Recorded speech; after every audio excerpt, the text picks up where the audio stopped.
Press மீட்ல வந்து அவர் சொல்றாரு சிசிடிவி கேமரா ஃபுட்டேஜ் எல்லாம் ஆக்சஸ் பண்ணீங்களா அப்படின்னு கேட்டீங்கன்னா அவர் சொல்றாரு சிசிடிவி கேமராஸ் இருக்கு, ஆனா பெரும்பாலான சிசிடிவி கேமராஸ் ஒர்க் பண்ணல அப்படின்னு சொல்றாங்க. அப்ப இதை தானே வந்து அண்ணா யூனிவர்சிட்டி இன்சிடென்ட் நடத்தும் போது இதே ஒரு குற்றச்சாட்டு வந்தது இல்ல.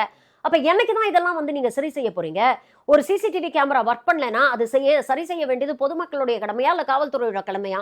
அப்ப நீங்க தானே அதெல்லாம் வந்து கான்ஸ்டன்டா இந்த சிசிடிவி கேமராஸ் ஒழுங்கா ஒர்க் பண்ணுதா இல்லையா அப்படிங்கிறது காவல்துறை தானே கண்காணிக்க வேண்டும்.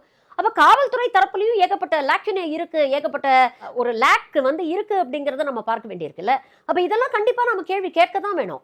அது இந்த மாதிரி ஆன்டி சோஷியல் எலிமெண்ட்ஸ் அதிகம் வளைய வரக்கூடிய ஒரு இடம் அப்படின்னு தெரிஞ்சதுன்னா நீங்க கான்ஸ்டன்டா அங்க ஒரு பெட்ரோல் ஆபீசர் யாராவது இருந்தாங்கன்னா இது போன்ற பேச வரக்கூடிய நபர்களையும் அவங்க வந்து வார்ன் பண்ணலாம். இங்க எல்லாம் வராதீங்க, இது ரொம்ப டேஞ்சரஸான ஏரியா, இங்க வெளிச்சம் கூட ஜாஸ்தி இல்ல, உங்களுக்கு ஏதாவது ஆபத்துனா உங்களுக்கு வந்து பாதுகாப்பு தரத்துக்கு உடனே வந்து காவல்துறை தரப்புல இருந்தோ இல்ல பொதுமக்கள் தரப்புல இருந்தோ உங்களுக்கு ஹெல்ப் பண்றது கூட ஆளுகள் வர முடியாத ஒரு சூழல், அப்படிப்பட்ட ஒரு இடமாக இருக்கு.